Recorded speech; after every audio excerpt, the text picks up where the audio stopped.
Saka akapwanya imba ende. Wakapwanya using which authority? Iwe kuti awa akamunda mako. It still needs to be confirmed. Kuti ndepa kweli. Saka you are not supposed to take action before usati wane authority kuti mchinja chako. Ende kana chinhu chako ya before the court. Sikati kutauri. Kana chako enda before the court. Wakufollow procedure ya court. Kandi munhu wangosafanira kupwanya imba iyi. Waifanira kuita sei? Kuita seek eviction order. Munhu obviswa zviri pachi zviri pamutemo. Ndo zvandikutaura kuti wakatora mutemo waisa mumaoko ako. Saka konzera kudaro mambo sorry. Mai wangu akastroka. Pacha Agnes vanotaura kuti inda tatora. Nditi. Ngati Agnes anditorera imba. Vana vangu vari kubasa kuHarare. Ina achakwanisa kuti ndiende kumunda kunorima. Agnes anditorera munda kuti achakwanisa kufamba kuenda kumunda. Izwai. Saka hasha mire ndikuda kutaura papa. Hasha nekundibata kwazakaita. Inini sorry. Inini ndakuti ndo ndaita hasha. Maoko ngarege kutaura. Amari. Taura. Unomisa changamire wewe. Sorry, aiwa, ndandikupedza kutsanangura. Izwai bambo, zanari kwedza kutaura bambo. Sorry. Izwai zvata. Isu bambo hatina hasha. Ndosaka mukona tikutoseka tichitoenda. Zuva richitodoka tichitoseka. Because isusu basa redu rinoda kubatsirai kuti muite the correct thing. Musashandise hasha ba. Munozwa? Itai kana mushandisa hasha. Unokwanisa kushandisa hasha. Handiti pachinhu chako chaizvo asova wabatwa nemhosva.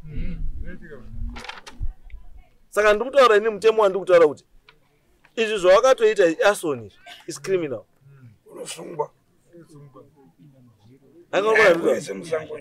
Iwe chaifanira kuita kuteedzera mutemo. Handiti waenda kwaSabhuku. Sabhuku onai munhu wawaka pamunda pangu. Handiti Sabhuku oti ndaenderemera yokwira kupi kumusoro. Handiti yosvika kunoko. Handiti isu toendesa vanhu paground. Vanhu unondichemera kuti zvechua ndepako here kana ndepambuya.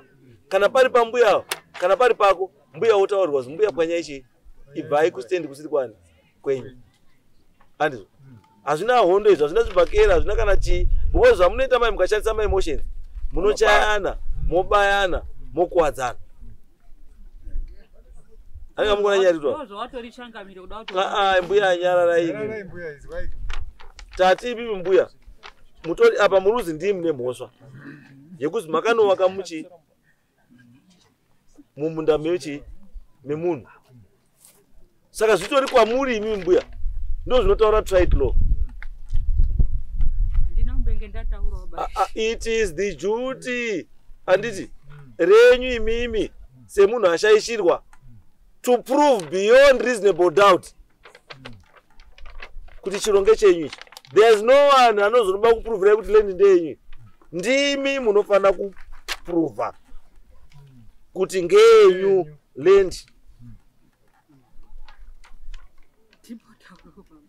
Aiwa, izwai. Taurai mbuya, mwaramba muzunza moko, tinokupai nguva. Tati ichi. Maona apa Changamire. Lendi bhudhi wedu akashaya ari Sabhuku. Abva ati uyai kuno akarwara nekenza. Abva ashaya ari kuduki. Ndokuchiti hanzvadzi mari yangu yabuda. Fenzai pese munopaziva ndine mbodzi dziri pano idzi. Izwai. Statement yematotaura yakashata.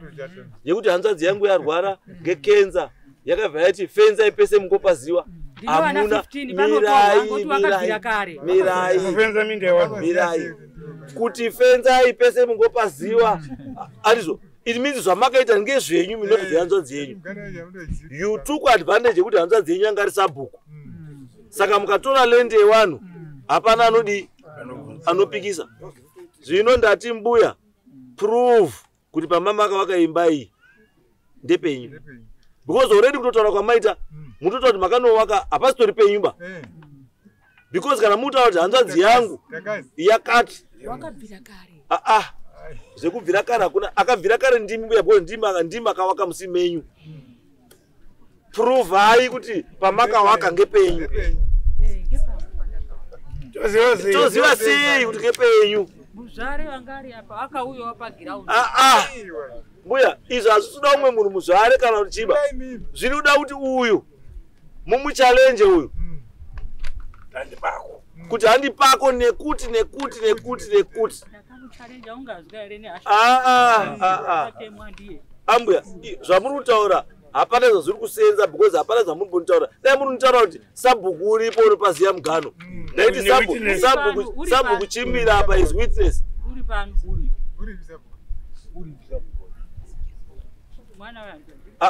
uri mwana wechi akapinda rini usabhuku 2012 imba yakavakwa rini 2020 iyi lendi ndeyani ndati lendi ndeyani hauzivi gara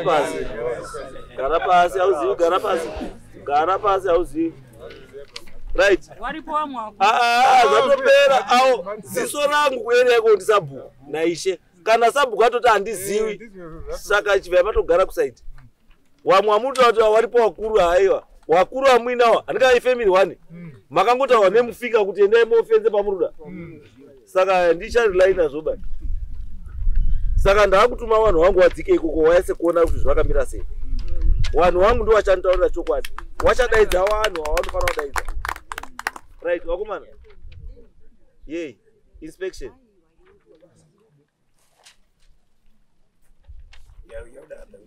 yes yakuda other witnesses independent witnesses because sabhuku kutogara kwaita to me he is conflicted ane side saka handichatombodi kuzwa kuti achiro ndakutoda kana manext door kana machi vanotenderedza washaruka watitaurire chokwadi chakanaka yes munoti mbuya